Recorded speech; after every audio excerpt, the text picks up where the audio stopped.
Welcome, everyone. It's good to be down here. We're talking about disciples and discipleship, part of a series, and we're talking about disciples on the way today. So, in 2015, I just left school, and I started off studying at a school of fine art in Cape Town, and I went from sort of being like one of the better artists in my high school. I certainly thought the greatest, and then I started at art school, and we were all like then on a level playing field. Like it's like just tons of like really good people at art. So it was quite competitive. I don't know who's ever been in an art class before and had a go, and then you kind of like look at yours and you're like, I actually don't know if mine's that decent. Let me look at other people's, and then you sort of little reverse comparison. Yeah, mine is actually quite good. Look at theirs. And then you maybe go past someone who's much better than you, and you're like, yeah, second. I'll take second. Anyways, at art school, we had these weekly drawings that we had to do for the judges. I mean, they weren't judges; they were our lecturers. And we would do a drawing throughout the week. There was a big still life set up in the middle of this hall. We would all do our drawings and kind of side-eye compare how you're doing, etc. At the end of the week, we'd all come together and we would stand around and the lecturers would give us feedback. And the way that they would give us feedback is they'd have a pile of sort of 3 or 4 of like sort of the best artworks of the week. And there were certain things in that pile that they were sort of pulling out, like, oh, wow, look at Nathan's use of line in this drawing. This is amazing. Like, you know what I'm saying? Anyways, needless to say, you wanted to be in that pile. Like, when it came to lecturer feedback, you sort of stood there and you were like, oh, okay, first one, they pull out of a pile. We really like that. Oh, that's nice. Yeah, I know that's Sue's. I bet you I'm last. I bet you they're saving the best for last. Let's wait. Anyways, you were really disappointed, or at least I was, when my artwork wasn't even in the pile. It was shocking, actually. So I'll give you an example of what I mean. Okay, so I want to come out strong, right? Just started off, and I want to just prove myself as an artist. So this is where my art's going to come up. So the theme for this week was line, right? We need to incorporate some use of line. So I think, okay, cool, I'm going to start strong. So here you go. My first artwork. This has got to make it into the pile. Okay, come on. And then, to my surprise, at the bottom of the lecturer's pile look how good that was. Oh, that was amazing. And you kind of confused, but you're just starting off, so you're like, oh, fine, okay, I'll take the feedback. They're like a little bit more abstract, fair enough. I can see the line, the animal theme. Okay, you know what? I'm going to improve for next week. I'm going to hit them with something that they can't miss out on. So let's go. I come back, bang. Architecture, I've got it. It's skill. It's got to be in the pile. It's going to be, by the end of the week, I'm going to be in there. Okay, I'm going to be one of the 3 or 4. And so you sort of stand there, and you're like, I don't get it. I genuinely did. If you wanted color, I would have added color, right? Anyways, so you carry on, second weekend, okay, fine. This week, I'm going to add the color. It's going to be a masterpiece. They're not going to be able to deny that this is going in the pile. My name's going to be shared amongst everyone here, and I'm going to be one of the greatest. Okay, there you go. That was my final piece, right? Yeah? At this point, I hope you can see I Googled all of this, right? Okay, so there you go. Okay, so that was my final piece. And then, so I was like, undeniable, right? Masterpiece, come on. We're in the pile. Okay, they're saving the best for last. Mine's definitely there. And you sort of think, okay, I completely don't get it. And then I ended up leaving art school because I was just like, no, that's not happening. Anyways, so basically, what does this have to do with the disciples? In the last couple of weeks, we have been looking at the disciples and Jesus and their interactions with Jesus on the way, right? He's on his way to Jerusalem. And so what I'm going to do is I'm going to give you a very brief overview of how their journey has gone so far. And I want you to think about the disciples presenting something and Jesus presenting something completely different, and the disciples being really confused. Okay? So let's go. We've got the following. We're starting in Mark 9:35, but you don't need to turn there. We'll turn there later when we go through the actual passage. Okay, so they're arguing about who's the greatest. They've gone on these missions trips. They've cast out demons. No, I'm the greatest. No, I'm definitely the greatest. Have you seen the stuff that I've done? And Jesus comes out and says, actually, whoever is the least is the greatest. Take a look at this child, for example. That's what I'm looking at. And the disciples are kind of confused. All right, fine. We'll try better for next week, Jesus. Come on, let's go. Lord, there was someone who was casting out demons in your name, and they don't even follow us. They're basically just taking advantage of your name, and we try to stop them. Surely Jesus is going to be quite impressed with my assertiveness, right, to try and stop these people. And Jesus says, I think what he's doing is a great idea. Why stop him? Soon he won't be able to talk evil of me. And so John I have no idea what he actually wants, right? Okay, so let's go. Carries on. Okay, let's make sure there's a whole lot of these children and parents that are crowding around Jesus. We need to give him his space, right? He's always being pestered. Children and parents, can we give it a break?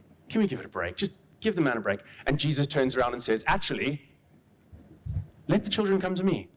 And the disciples start really scratching their heads. And then, last of all, we've got a rich young ruler. I don't know if you guys know the story of the rich young ruler who comes to Jesus. And the disciples think to themselves, this is class. This guy's got everything. Young, successful, blessed by God. Clearly, Jesus has got to give him the tick. Surely. No. He's turned away. And it says the disciples were exceedingly astonished. So, what do we make of this, right? Well, we find actually, on first reading of Mark, we think to ourselves, oh, okay, this is about Jesus and his disciples. I'm going to really try and follow what the disciples are doing. They do this, I'm going to be like a really good disciple. And then, on the second reading of Mark, you think, actually, no, the disciples have kind of got this wrong.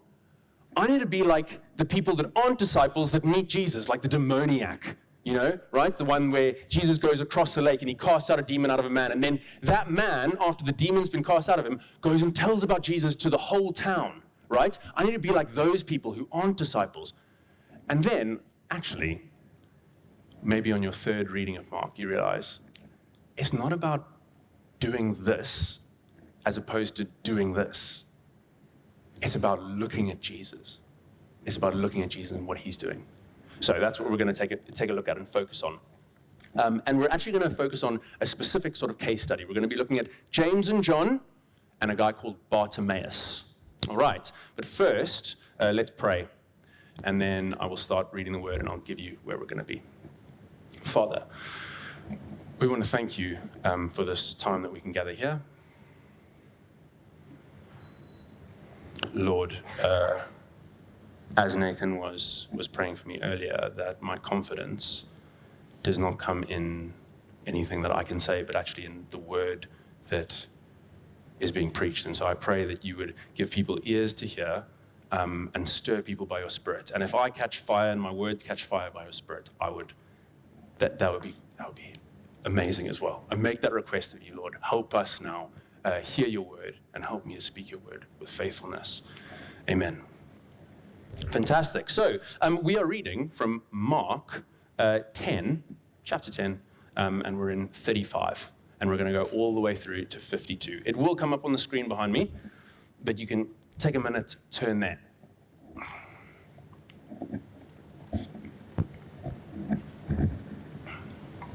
All right. Fantastic. So, yes, we will get into that. Before that, we're going to be talking about approaching Jesus, 3 points. Approaching Jesus, discipleship on the way, and the way of grace today. And I'll come back to that after we finish reading. So, let's go for it. Mark 10, 35 to 52. Then, James and John, the sons of Zebedee, came to him. Teacher, they said, we want you to do for us whatever we ask. What do you want me to do for you? He asked. And they replied, let one of us sit at your right and the other at your left in your glory. You don't know what you're asking, Jesus says. Can you drink the cup that I drink or be baptized with the baptism I'm baptized with? We can, they answered. Jesus said to them, you will drink the cup I drink and be baptized with the baptism I'm baptized with. But to sit at my right hand or at my left is not for me to grant. These places belong to those for whom they've been prepared. Now, when the 10 heard about this, they became indignant with James and John. Jesus called them together and said, you know that those who are regarded as rulers of the Gentiles lord it over them, and their high officials exercise authority over them. It's not to be so with you. Instead, whoever wants to become great among you must be your servant, and whoever wants to be first must be slave of all. For even the Son of Man did not come to be served, but to serve, and to give his life as a ransom for many. And then they came to Jericho. And as Jesus and his disciples, together with a large crowd, were leaving the city, a blind man, Bartimaeus, was sitting by the roadside begging. And when he heard that it was Jesus of Nazareth, he began to shout out, Jesus, Son of David, have mercy on me. And many people rebuked him and told him to be quiet. But he shouted all the more, Son of David, have mercy on me. And Jesus stopped and said, call him. And so they called to the blind man, cheer up, on your feet, he's calling you. Throwing his cloak aside, he jumped to his feet and came to Jesus. What do you want me to do for you? Jesus asked him. The blind man said, Rabbi, I want to see. Go, said Jesus. Your faith has healed you. Immediately he received his sight and followed Jesus on the road. Now there's so much that we can learn from this extended passage, but as I said, we're gonna focus in on three things. First of all, we're going to look at approaching Jesus. Okay, you have James and John approach Jesus and ask a question, and Bartimaeus approaches Jesus. So we're going to look at approaching Jesus. We are going to look at discipleship on the way, and we are going to look at the way of grace. All right, so let's talk about approaching Jesus. As you have seen, both accounts are about requests, right? Jesus asks both sets of people, what would you like me to do for you? Wouldn't you like that? If Jesus asked you that, what do you want me to do for you? You know? And they just come and honestly just ask for what they want. All right. Who's ever asked, I was just thinking, who's ever asked their boss for more money? Has anyone done that? Anyone asked their boss for more money? You want to put your hand up? Come on, ask your boss for more money. Fair enough. Okay, maybe some of us aren't putting up our hands, right? Because we're kind of like the crowd. Come on, it's a bit much. It's a bit embarrassing. Just chill out, okay? Yeah, I've never done it. My friend has, though, so I'm telling his story, right? Yeah. Anyways, there's a certain way that you ask your boss for more money, right? And that's completely the opposite of how we approach Jesus, right? There's a way of asking in the world versus asking Jesus. And we're going to see that. And the disciples, I think, get caught up a little bit in the way the world asks. So, let's take a look. Approaching your boss. You're going to need to be part of the inner circle, right? You're not starting your job and then 3 weeks in, you're like, you know what, I think I've had a cracking month. First month, I'm going to ask for some more money. It doesn't work like that. You kind of have to be part of a little bit of an inner circle. You have to know what's up, right? And Peter, we saw earlier in Mark, and James and John, they do this thing that you'd do if you were asking your boss for more money. Lord, could we have a word? Could we have a word? They don't go in front of everyone, right? Could we have a word? Peter comes to the Lord. Lord, listen. That thing that you said about dying, I know you were saying that for effect. I get it. I think we should just tone it down, don't you think? Is that all right? And Jesus sort of turns and makes it instantly public. And he's just like, oh, my word. It's kind of as if your boss had to come out of the room and be like, look at this clown asking for more money. He's 1 week in. You know what I'm saying? And it's like, oh, my word, this is embarrassing. This is embarrassing. Anyway, so the disciples are part of this inner circle, and they sort of take Jesus aside, just like you see James and John. Lord, could we sit at thrones, that's what I was thinking. Crowns, smaller ones than yours, but crowns. It'd be nice, And they take Jesus aside to do that. They're part of an inner circle. Very nice.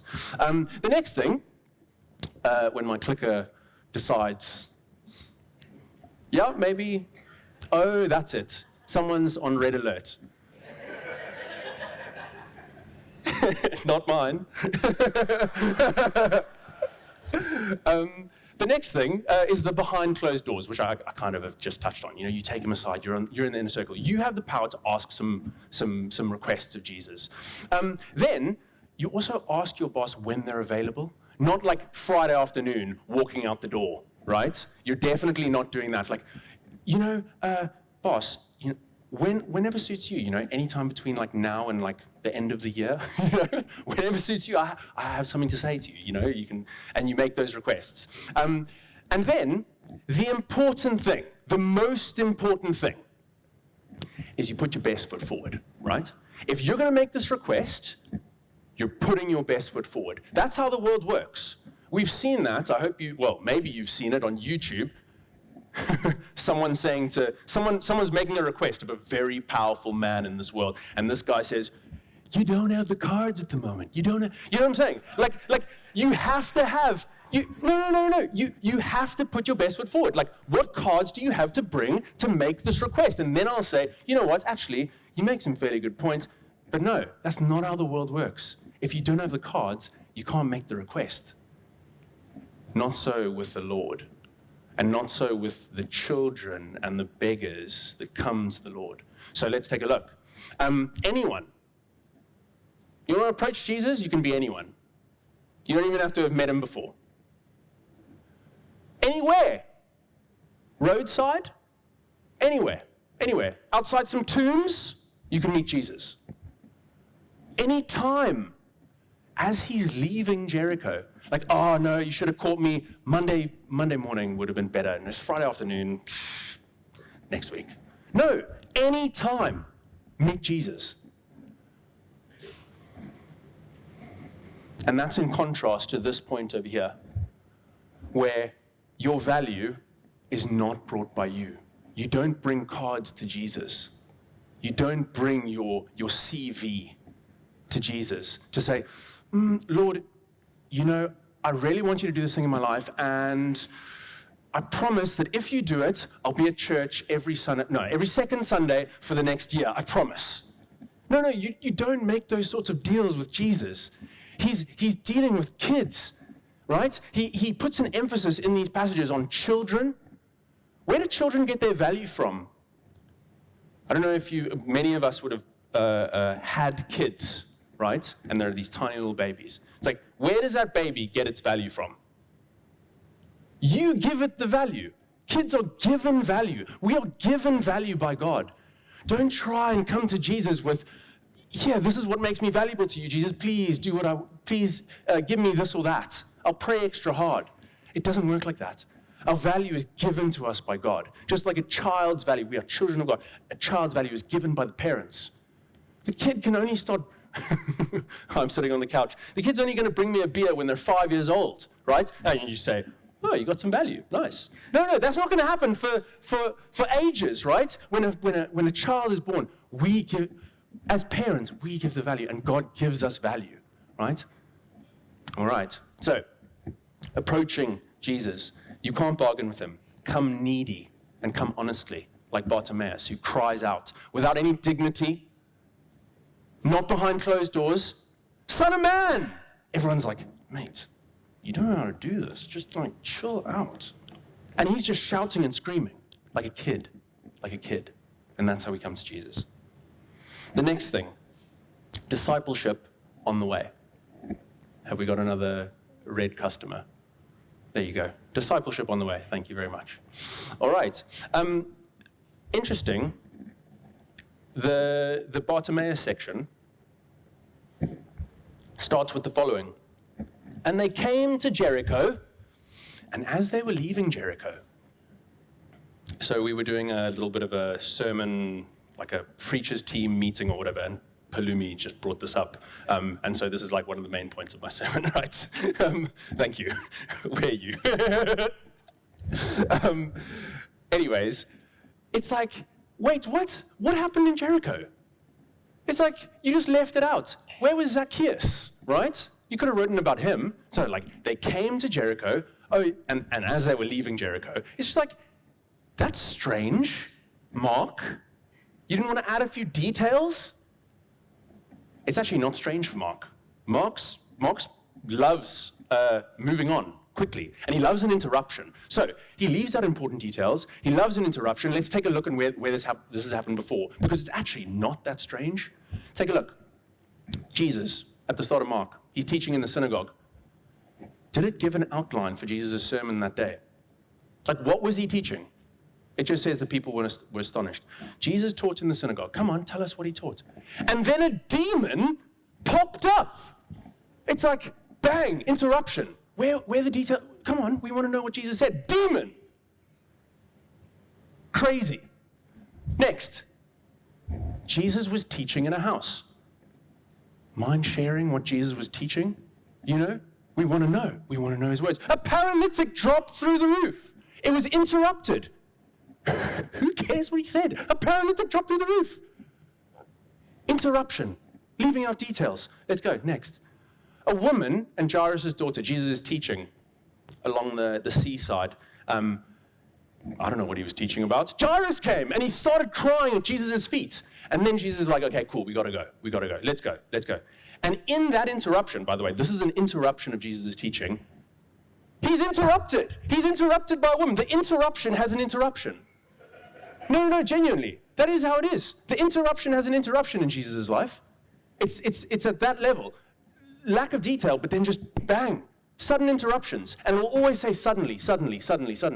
Jesus is on his way doing something. Conflict with the Pharisees. Jesus never wakes up and he's like, I'm going to find some Pharisees today. I'm going to show them who's boss. Yeah, it's going to be good. No, that never happens. It's always the Pharisees who are constantly butting in, constantly challenging him. He's just going about his life, and 90% of the stuff that actually he does, they're interruptions, right? Let's go. Feeding the 5,000. Jesus and the disciples are rammed, right? They need a weekend away, like we all do, okay? And so they go on a boat, and they get to the other side. They're like, okay, this is far enough away from people. And they see 5,000 hungry people on the other side. Can you imagine booking a weekend away right now? Okay, you book a weekend away, it's coming up next month. And then you arrive and you have 5,000 clients asking questions. I'm not talking about emails, I'm talking about like 5,000 needy people and you're like, no, I was trying to get away from this. He feeds the 5,000 after he intends to go on this like sort of time away with his disciples, just to spend time with his disciples, and bang, there's 5,000 people. And what comes out of him is compassion for this crowd. The Syrophoenician woman happens at the same sort of time. He wants to go away with his disciples. And then where does this story come from? It comes from an interruption. Wow, I tried to click twice there. It comes from an interruption, right? It comes from an interruption. And now we've got this amazing story because of how like things kept on butting into Jesus' life. And what comes out when he's squeezed? Grace. And these amazing stories of how God was working in ways that maybe he didn't even intend when he woke up that day, right? He didn't plan for the 5,000 to be there. He didn't have an organizing committee, like, oh, we need 5,000 on the other side of that lake. I'm going to do this. No, it was an interruption. All right. And so, what do we learn? Jesus has an overarching purpose for his life, right? He's heading towards Jerusalem. But 90% of the stories that we read in Mark are, and then Jesus was doing this, and then challenge from the Pharisees, this, that. It's like, it's unbelievable. So let's think. What if Mark had to write a chapter about your life? Let's take a look at some examples. By the way, these names are completely random. I drew them out of a hat, and they're not prophecy or anything like that. Okay? Cool. What if Mark wrote a chapter about you? Abigail drove to church on Sunday. And as she was leaving, a cyclist rolled into the road in front of her and she hit him. What? That's crazy. Right? As Jesus was preaching in the synagogue, and then a demon. It's like, these are the types of things. What happened on Sunday? What was the sermon about? Did Abigail worship nicely? What were the songs? How did she grow as a disciple? No. Tragedy happened. That's where the rubber of faith hits the road, right? We're not discipled. Like, yes, we're here and we're learning about the Lord and his goodness, but where does the Lord's goodness, where does the rubber of the Lord's goodness hit the road? When you leave, when you live life. Let's go for another one. Ezekiel signed up for Youth Alpha, but his mother was out shopping with his sister and forgot that he needed a lift, and she came home 45 minutes late. The Bible will then say, and Ezekiel was indignant. Okay, Ezekiel, you have these good intentions for God, right? You have these good intentions of how you want to live your life out for God. What are the good things that I should be doing? I should be signing up for Youth Alpha. I should be going to church. Actually, bang, bang, bang. This is where God's working, in the interruptions of life. Look at the examples in Mark. It's demons. It's people's sons were dying. It's people who had been unclean for 12 years, whose only child had died. These are serious things, right?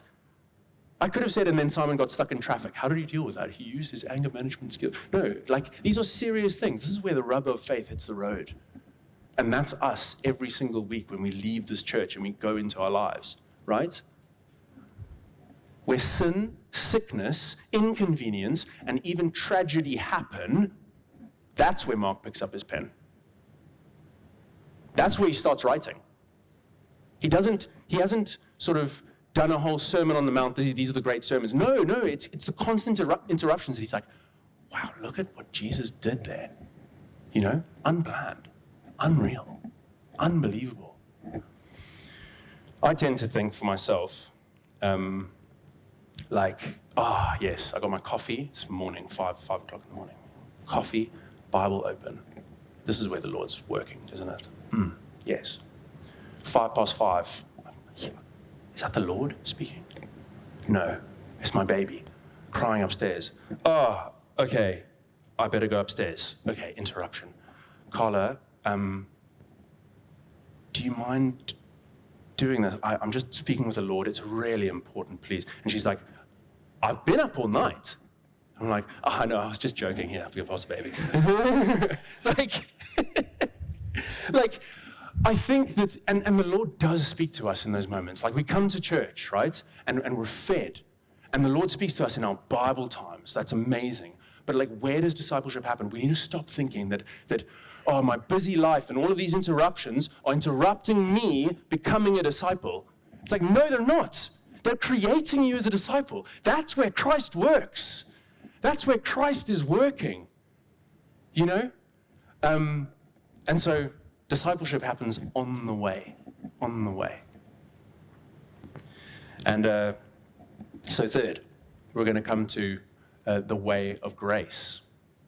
As I said, first reading of Mark, we tend to think, oh, I should be like the disciples. Second reading, we tend to think, oh, no, actually the disciples, they kind of mess up. I'm going to be like these people.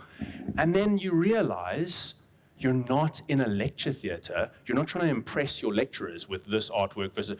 No, you realize it's not about doing this right or trying better or do... It's about looking at the Lord. It's about looking at the Lord and what he's doing. And not just in his word, right? Like, when Jesus was alive and when he was on earth, look at how he did. The Lord is alive in our lives right now. See the grace that he's pouring out into our lives right now. And we need to have ears and eyes to see that and see how he's working. So let's look at the Lord. When we are squeezed, what comes out, right? When we are hit with interruptions and things that go wrong and not to plan, I know for me it's like frustration. Or maybe I'm being criticized at work for something that I've done. Like, what comes out of me when I'm criticized? Defensiveness. No, they were, it wasn't me, it was my predecessor, actually. I'm just trying to fix this mess, No, defensiveness comes out, or anger when something doesn't go my way. What happens when the Lord is squeezed? Let's look.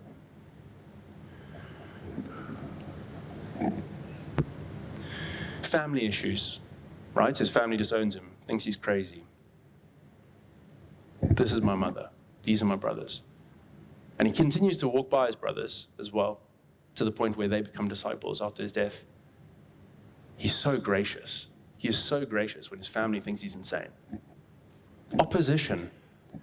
Every single time that the Pharisees do something, maybe like in John 8, where they bring a woman caught in adultery. Come on, we should stone this woman. What do you say, Jesus? What's his response? I mean, if it was me, I'd call down angels to strike every one of those guys down. That's shocking behavior. But his response is gracious towards the woman, but it's also gracious to those guys. Like look at your sin, guys. Like realize. All his responses to the Pharisees are still like, I want to wake you up. I want you to see that you don't get it, And some of those Pharisees turn. Paul, right? He's continually going to the Pharisees, even this Pharisee, even after he's ascended to heaven. He wants their heart. He's gracious towards even those people that want to destroy him and want to kill him. There's plots to kill him. What does he do? He says, okay, there's plots to kill me in Judea. It's all right. I'll go to Ephraim. It's all right. I'll go back to Galilee. Okay, I'll cross the lake. Like, these interruptions in his life, and he's unbelievably gracious. Like, do we realize that God is in control, but he's so not controlling? God is in control, but he's not controlling at all. He kind of goes with the flow. We, on the other hand, we're really controlling, but we're not in control. It's crazy. It's like the opposite, right? And Jesus is like that. Demons. He's gracious towards those demon-possessed. Interruptions, incompetence from his disciples, and he's still saying, listen, James and John, look, it's not for me to give, guys. It's not for me to give. Be like the children. He's so patient with these disciples. He's so gracious. And then his death. He's finally squeezed when he goes to Jerusalem, right? Like he's pierced on a cross. And quite literally, what drips out of him? Grace. Father, forgive these people. Grace drips out of him when he's squeezed. So what's the point here? Right? Like, we should be more like that and not like that. It's like, no, disciple, just look at him and fall in love. The Christian life is not about, fine, yeah, Jesus got me on that one. I'm going to improve that this week. No, the Christian life is about falling in love with Christ. This isn't a self-help book. It's not a self-help book, all right? Like, if I do these things, I'm going to get to heaven. It's a book that shows you a God who loves you. Fall in love. And if you've never felt like you've fallen in love with Christ and who you see in the Bible and in your life, pray about it. Pray about it. Lord, open my eyes to see you and your grace. I want to fall in love with you. I want to be transformed by grace. Because if you take a look, I mean, James, John, Bartimaeus, they're completely different people.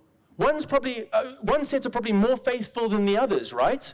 What do all these people have in common? Come on, James, John, Bartimaeus, they've got nothing in common except one thing. They're recipients of grace. What do you, disciples, have in common? Some of us are on this side of the political spectrum. Some of us are on this side. And we're not going to agree in this life.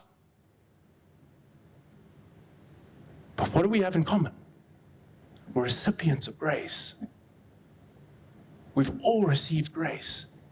And so follow him on the road.